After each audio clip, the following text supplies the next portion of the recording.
Hello everyone, या व्हिडिओमध्ये आपण न्यूटनचे 3 लॉज ऑफ मोशन खूप सोप्या भाषेत शिकणार आहोत आणि तेही रोजच्या जीवनातील रिअल लाईफ एक्झाम्पल्सचा उपयोग करून.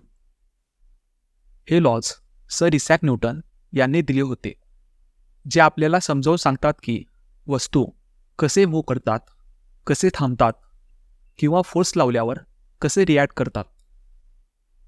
चला तर मग सुरुवात करूया. न्यूटनचा फर्स्ट लॉ सांगतो, एखादी वस्तू जर रेस्टवर आहे तर ती रेस्टवरच राहते आणि जर ती मोशनमध्ये आहे तर ती मोशनमध्येच राहते, जोपर्यंत तिच्यावर एक्सटर्नल फोर्स कार्य करत नाही.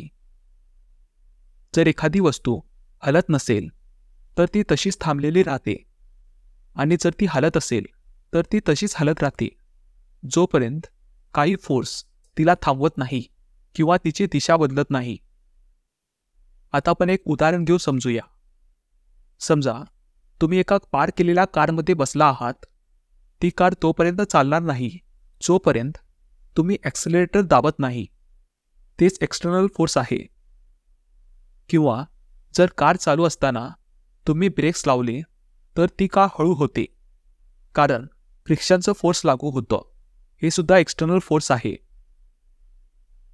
आता आपण न्यूटनच्या सेकंड लॉला समजूया.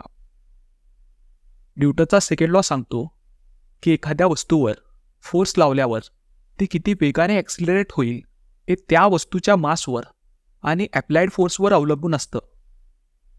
तो सांगतो फोर्स बरोबर मास गुणिले ॲक्सिलरेशन. याला आपण एक उदाहरणे समजूया. समजा तुम्ही 2 कार्ट ढकलत आहात. एक कार्ट रिकामी आहे आणि दुसऱ्या कार्टमध्ये किराणा माल भरलेला आहे. तुम्ही दोघांवर सारखं फोर्स लावत असाल तर ती रिकामी कार्ट जास्त वेगाने मूव्ह होते, कारण तिचं मास कमी आहे.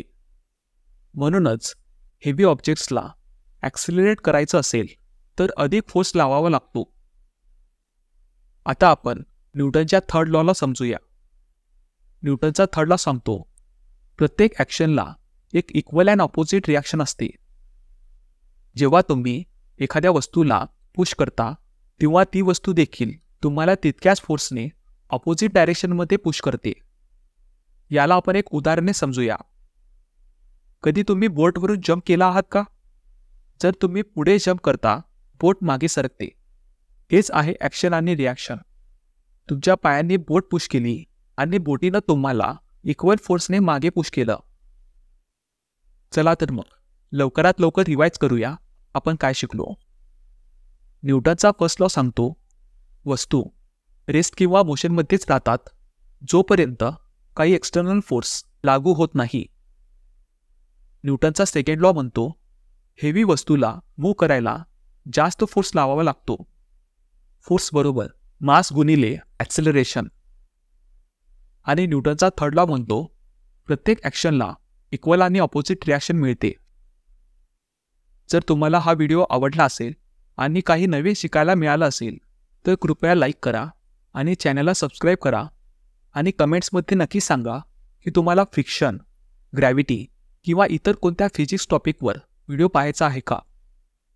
पुन्हा भेटूया पुढच्या व्हिडिओमध्ये.